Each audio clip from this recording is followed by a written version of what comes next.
On today's hot sheet, I'm discussing Ivy Zelman's buyer market for new construction, adjustable rate mortgages on the rise, and the producer price index report just released this morning. Today is Tuesday, August 13th, 2024. I am Byron Lazine, and the hot sheet starts now.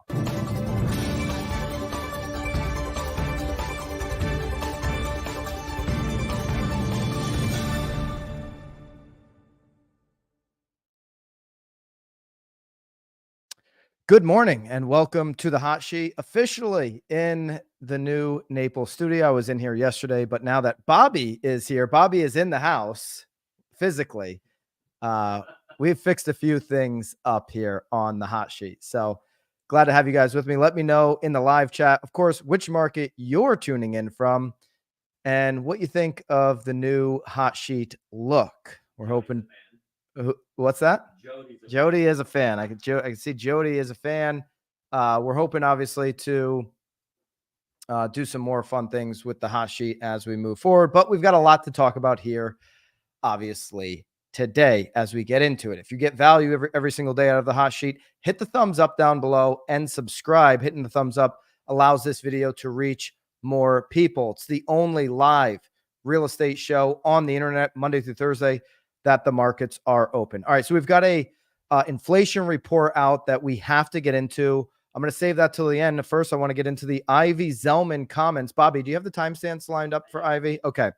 If you follow the hot sheet, you know how I feel about Ivy Zelman. She's one of a handful of people who predicted what was going on during the lead up to the great financial crisis. She saw the housing bubble before everybody. Everybody else saw it after it already happened. She was about one of three people predicting it during the lead up. She's the CEO of Zelman and Associates, and she recently joined CNBC's Squawk Box. She wanted to discuss, or they wanted her to discuss, the state of the housing market, the impact of what lower mortgage rates could do, and favorable buyer conditions in new construction. She has some strong statements about the state of new construction right now and what opportunities buyers have in that sector. All right, so let's go to the first question from the Squawk Box host to Ivy Zelman, and we'll get Zelman's response and then I'll react. I like to pick up with this a little bit on the home price piece of the equation that, influences everybody.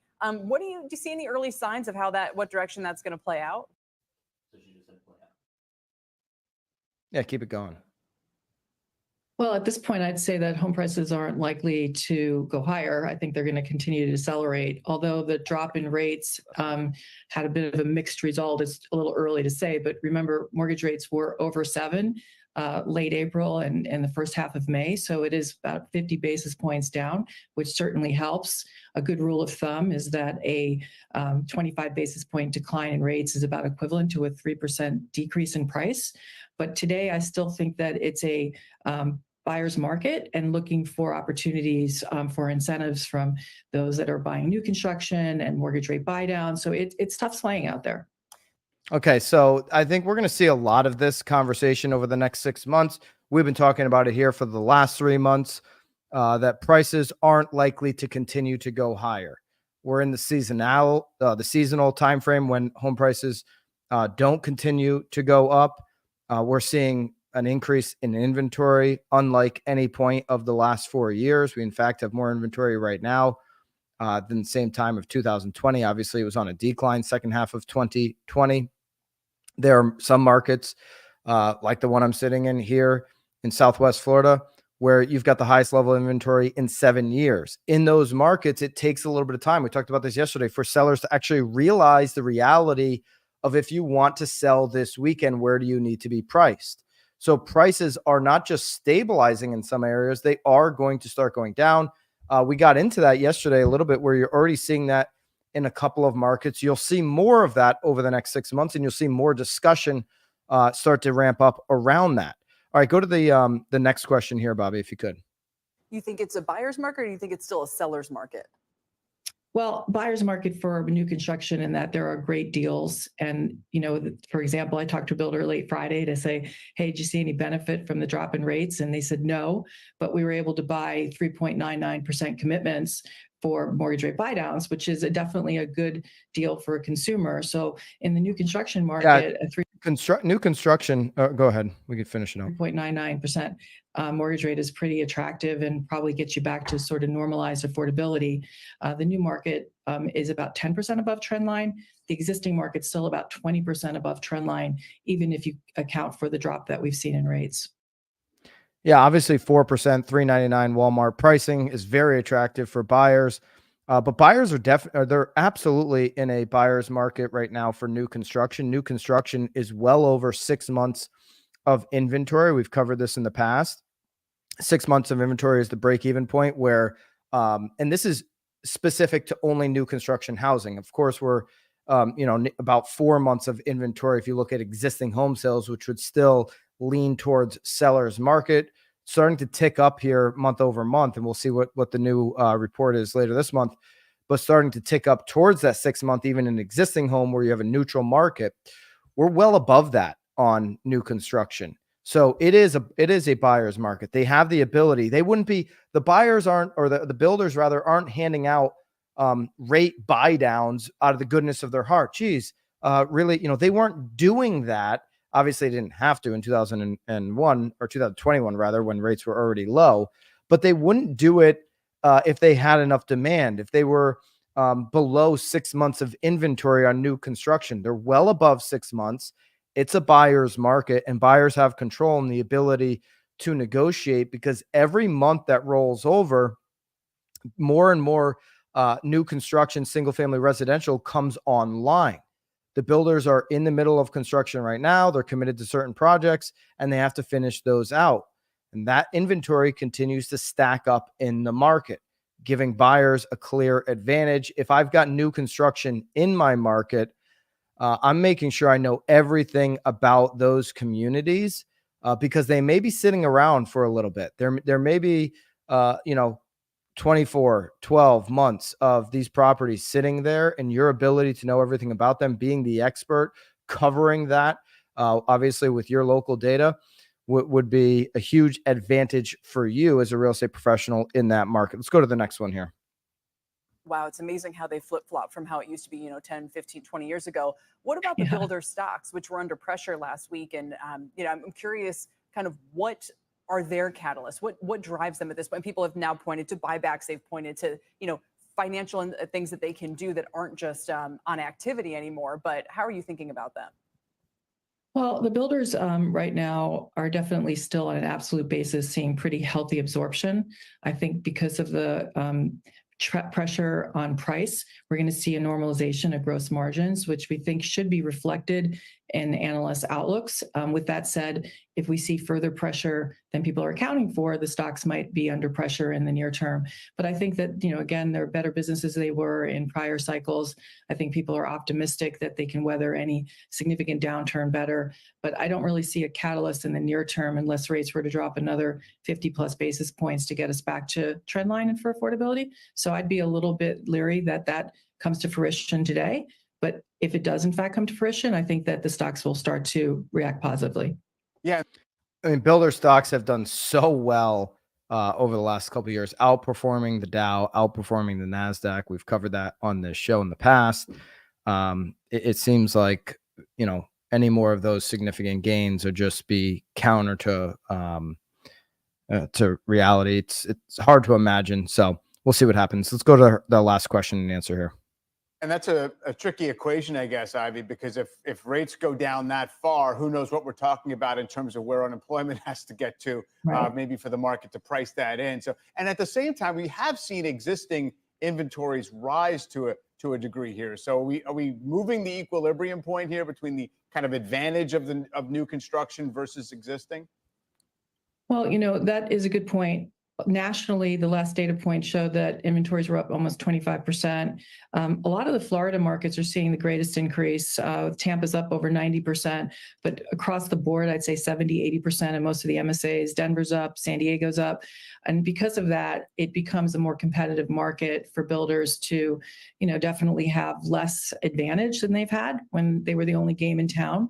I don't know that across the United States, though, we could say that, in the Northeast and the Midwest, inventories are just just up modestly. So I still think there's an advantage where there is new construction in those markets, which is definitely less plentiful, but still an advantage for the new construction area in those parts of the country.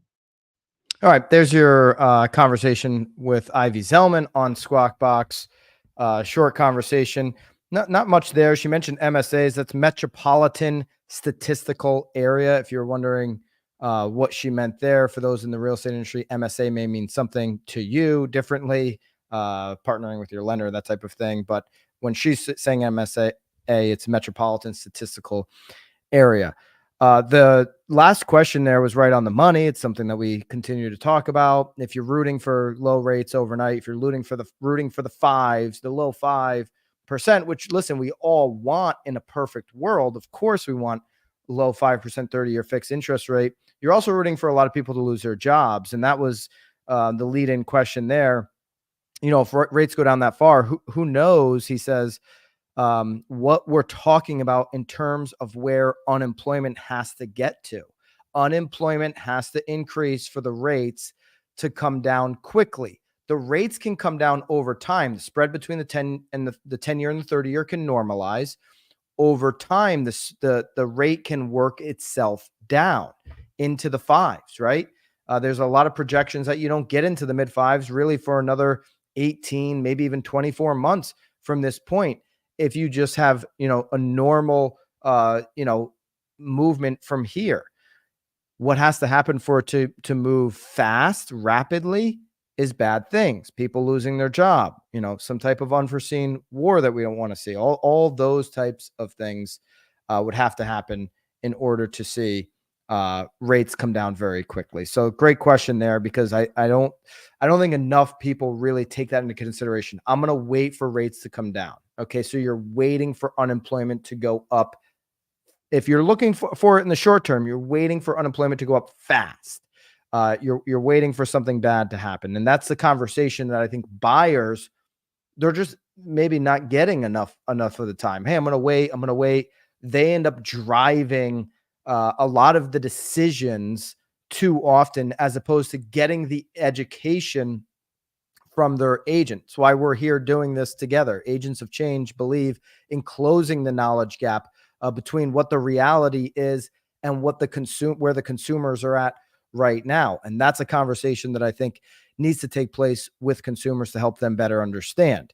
Okay, we need to understand what's going on with ARMs, adjustable rate mortgage. If you were in real estate during the great financial crisis or before, you remember ARMs, adjustable rate mortgages, were very common. They were easy to get. In fact, you could just be breathing and get one. I'm a case study for that. Watch The Big Short if you're unfamiliar. Resi Club Analytics and Batch Service just did a report, and they show a sharp increase in adjustable rate mortgages across the U.S. This headline is going to lead many to start saying, here we go, 2008. The 2008 doom and gloomers aren't going to dig a little bit deeper. They're not going to read into this. We are, okay? So ARMs, adjustable rate mortgages, ARMs, otherwise known as, rise from 4% in 2021 to 15.5% in May of 2024. Okay. Let's go through it. Fixed rate mortgages, with the vast majority of U.S. homers have fully fixed rate mortgages. Okay. The UK, Finland, Australia, Ireland, Canada, they do not. This is very much in contrast to what's going on over there.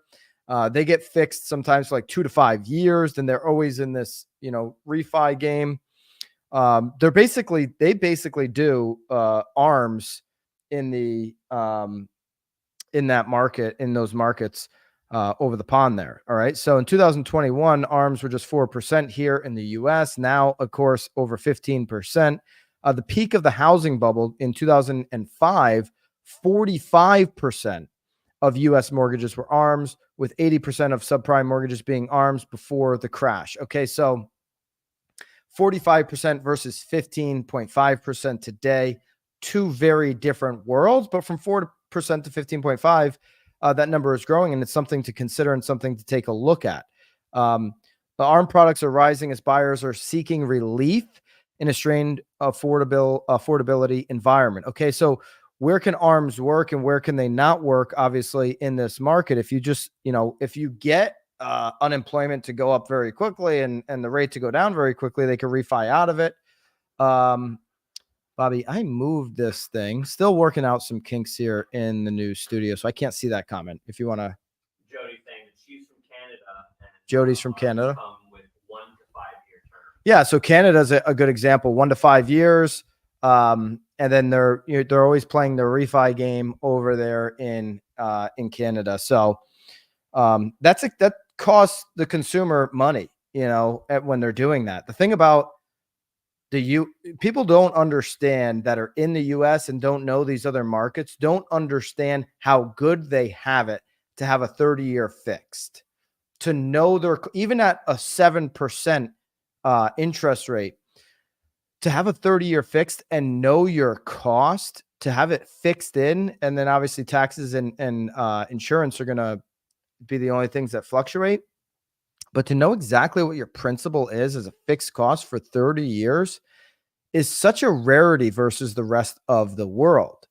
If I've got to refi or readjust every 1 to 5 years on that ARM, it's going to cost money. And Canada's not, Jody, not to say anything bad about Canada, but Canada, if you think U.S. real estate home prices have gotten out of control, Canada's been dealing with this for years. Okay, so obviously when you go to sell, you want to make back some of that money that you've invested in. All right, so and speaking of Canada, in 2004, 2025, 2.2 million Canadian homeowners will see their interest rise. Okay, so I'd love Jody's thoughts. As 2.2 million Canadian homeowners see their interest rates rise, that's 45%, Jody, of outstanding Canadian mortgages. What's that going to do to the real estate market in Canada? Great for people short term and what? It's great for people that are short term and know they're going to be selling. Otherwise, they're at the mercy of the rates. Yeah, mercy of the rates. And so right now, 45% of all outstanding Canadian mortgages are at the mercy of the rate. This rate shock is expected to bite hard, especially since most of these borrowers secured their mortgages at record low interest rates. So they bought, Jody's 1 to 5 year timetable now blowing up in their face. They bought at a certain price. Is this going to bring a lot of inventory into the Canadian market? Is this going to bring prices down? You could see that scenario playing out if rates don't come down in the near future. Mortgage rates obviously have risen, and the U.S. share owners, borrowers taking ARMs is also rising. So here's, according to Batch Service, the percentage of mortgages taken out in 2024 with adjustable rates. Okay, so you can see that in the Northeast, it actually appears to be, and then over you go to West Coast, you go to California. There you get those darker bubbles. That appears to be where it is more prevalent. Okay, Northeast obviously has the lowest inventory, so you have a competitive environment. When you have a competitive environment, people are paying more money, higher prices. West Coast, East Coast obviously already have higher home prices. And so buyers are looking for flexibility, and they're taking that gamble of, okay, rates should come down. I'll lock into an adjustable rate, and then the rates will come down. Okay. And obviously that is a gamble that could certainly blow up in their face. Here's the year over year national inventory shift right now. U.S. active listings, 36.6. Obviously, yesterday we covered 40% according to Altos. This is the Resi and Batch, 3.6% on new U.S. listings. If we continue to see inventory go up, you could see prices come down, which could help on the affordability, and they may not have to use as many ARMs. So, are we going to go from 15.5% up to 45? I don't think so. I think with what we just heard from Ivy Zelman, what we're seeing on inventory, we should see prices stabilize and start to come down. And if rates don't go up, back up to 8%, then we can start working affordability back down to a level that makes more sense for buyers. The question is, will it make more sense for the homeowners that are on the sidelines who want to buy a different house that are locked into a low rate. I think we really need to see rates come down more for that.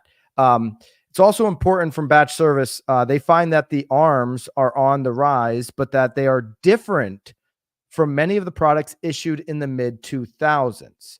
Before 2008, lenders often approved ARMs based on borrowers' ability to pay the initial lower interest rates. Sometimes they didn't even check that. Ninja loans. Today, adjustable rate borrowers qualify based on their ability to cover a highly monthly payment, not just the initial payment.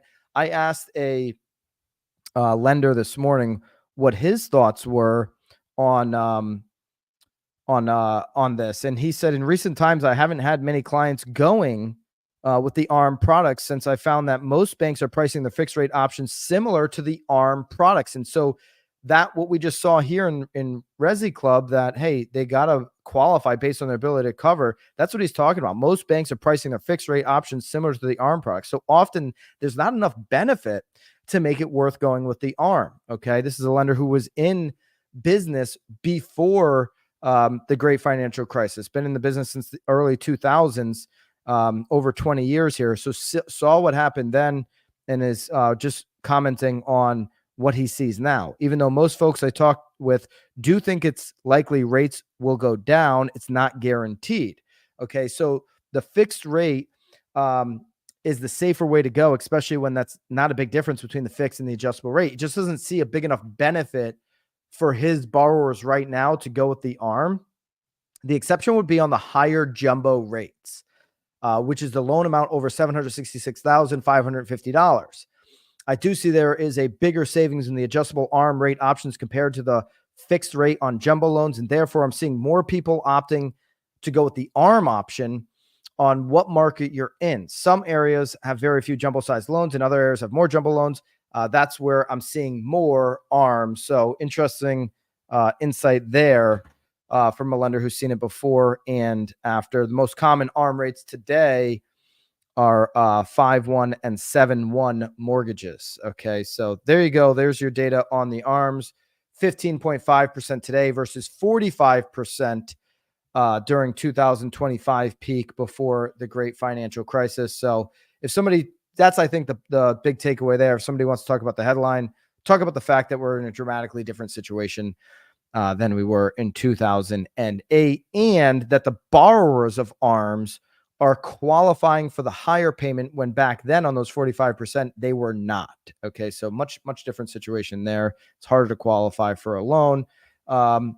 It's not too hard to get excited about this report, though. Wholesale inflation measure rose 0.1% July.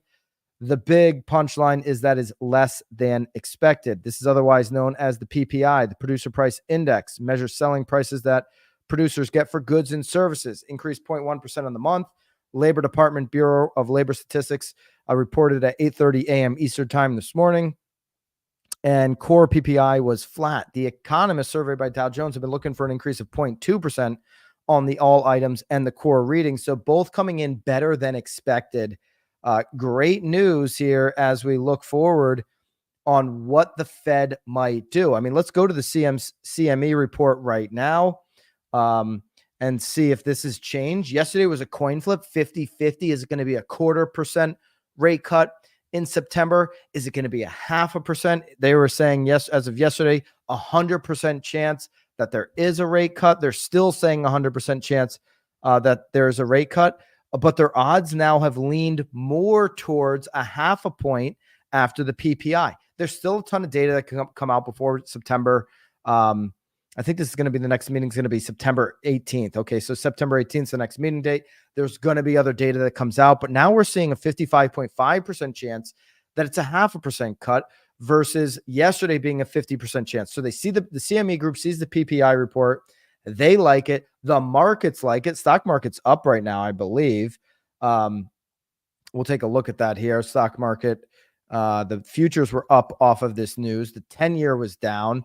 All the markets are up here at market open. Okay, so we've got the Dow up almost 0.5 point, S&P almost up a full point, NASDAQ up 1.4%. So there you go. And when I say 0.5 point, I'm talking percent. Obviously, Dow's up 234 S&P's up 49. So there you go. All three markets are open off of this news. Markets responding to this. The 10-year is moving down. It was up over 3.9 here before we started the show. Now at 3.864 on the 10-year. Might get a little bit of relief on the 30-year fix. I can't imagine much because it hasn't moved down all that much, but it is moving in the right direction. And this is good news. Anytime we get good inflation reads that are coming in less than expected, you either want expected or less than. This is going to be good news for the markets. Yesterday, the 30-year fix came in at 6.55, coming off of a 6.54 finish the week before. So relatively flat on the 30-year fix. Could we get below 6.5 here today as we close out? As long as that 10-year stays where it is right now, I could see that happening. Another indication here that this is just a report that came out today, and I'm curious about it and just thought it'd be worth sharing with you. Might be another indication that we're entering a softer economy, that the economy's not as strong as expected, that we might be in a soft recession. We might already be entering a recession. That was some of the topics last week. You're continuing to hear more about this. Here's a report from Home Depot's earnings. Home Depot expects sales to weaken as consumers grow more cautious. Okay, second quarter earnings and sales beat expectations, but Home Depot, the CFO, told CNBC that homeowners are now deferring projects due to a sense of greater uncertainty in the economy. Home Depot doesn't come out after beating second quarter earnings and expectations. They don't come out and pour, water on that fire. They don't, if there's a nice little campfire going and everybody's roasting marshmallows and getting the Hershey's chocolate out and having some s'mores, they don't go put water on that fire. They let that ride in the stock market. But the CFO coming out and saying, wait a minute, we're expecting maybe to even miss earnings here in the future. It's a little bit of a yellow flag. Okay, a little bit of a caution signal there, because why would they do that? They know they're going to get a pop on the stock market. They don't want to see a dramatic drop, and so they're trying to stabilize the stock a little bit there with those comments. But they're obviously seeing a decrease in revenue here, quarter three, quarter four for Home Depot. Their revenue comes primarily from obviously homeowners. This quote here from the retailer CFO: homeowners are now deferring projects, whether it's a homeowner, obviously, or a contractor buying the goods and materials for a homeowner project. A lot of what's being bought at Home Depot is going into somebody's home renovation product. So the home improvement retailer said it now expects full year comparable sales to decline by 3 to 4% compared to the prior fiscal year. It previously expected comparable sales, a metric that takes out the impact of store openings and closures and other one-time factors, decline about 1%. So there you go. Home Depot now saying they're seeing a softening economy. We're seeing inflation get weak, and we'll see. It's really about the labor market on how quickly and how much the Fed will react. Right now, again, of course, CME Group does have 100% priced in. You can see here, this is not just a CNBC headline. I'm on CNN. Home Depot's warning about the economy.